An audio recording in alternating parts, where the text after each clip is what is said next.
नैना रसोई घर में रात का खाना पकाने की तैयारी कर रही थी। उसके मोबाइल फोन पर कॉल आ रहा था। रिंगटोन नहीं बजे, इसलिए उसने मोबाइल फोन को साइलेंट मोड पर रखा था। वह नहीं चाहती थी कि उसके पति मुकेश को कॉल करने वाले के बारे में पता चले। नैना ने मोबाइल फोन उठाकर देखा तो पाया कि उसका आशिक दीपक कॉल कर रहा था।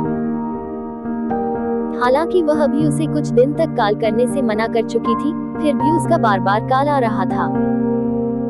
वह मुकेश के डर से कई दिनों से उसका कॉल नहीं रिसीव कर पा रही थी। मुकेश कई सालों से गुजरात में प्राइवेट नौकरी कर रहा था। वह 3 महीने पहले घर वापस आ चुका था। कोरोना के वायरस से जितना लोगों को नुकसान नहीं हो रहा था, उससे ज्यादा नैना के लिए उसके पति की घर वापसी से आफत आई हुई थी। वह अपने आशिक दीपक से बात नहीं कर पा रही थी। जब मुकेश कमाने के लिए गुजरात चला गया था, तो वह लंबे समय तक घर नहीं आ पाया था। वह पैसा मोबाइल से ही ट्रांसफर कर देता था। ऐसे में उसे अकेले ही घर में अकेले जिंदगी गुजारनी पड़ रही थी। घर में नैना की एकमात्र सास थी, जो काफी बूढ़ी हो चुकी थी। वे अक्सर बीमार रहती थी। घर में 2 छोटे छोटे बच्चे होने के चलते उसे ही बाजार से सब्जी और घर के लिए जरूरी सामान लाना पड़ रहा था। उस दिन दीपक शहर से पढ़ाई कर अपने बाइक से गांव की ओर लौट रहा था, तो नैना पैदल ही भारी थैले उठाकर पास के बाजार से वापस आ रही थी। तभी दीपक की नजर नैना पर पड़ी थी। वह पहले से नैना को जानता था, लेकिन उससे कभी भी बात करने का मौका नहीं मिला था।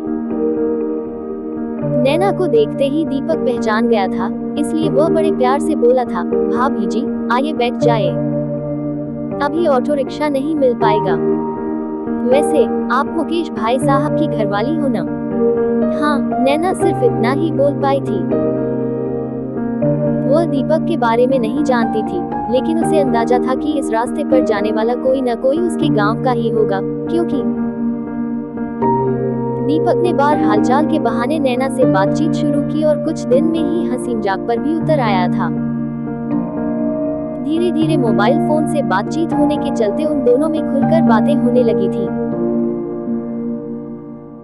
थोड़े दिनों के बाद उन दोनों के बीच बातचीत इतनी हद तक बढ़ गई थी कि जब नैना की सास गहरी नींद में सो जाती थी, तो वह दीपक को चुपके से बुलाकर कई बार मजे ले चुकी थी।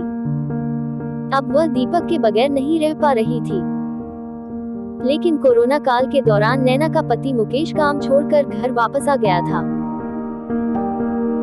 तब से वह नौकरी पर लौटने का नाम ही नहीं ले रहा था, जबकि दीपक नैना से नहीं मिलने के चलते काफी बेताब था और कई बार फोन कर चुका था।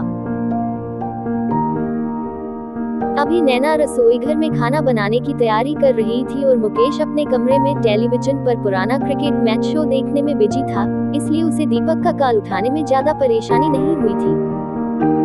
वह मोबाइल कानों से लगाकर धीरे से बोली, हेलो। दूसरी तरफ से दीपक बोला, नैना डार्लिंग, क्या हाल चाल है? सब ठीक ठाक है। तुम अपना हाल बताओ। तुम मुझसे बात भी नहीं कर रही हो। जब से तुम्हारा पति आया है, तुम एक बार भी नहीं मिली हो।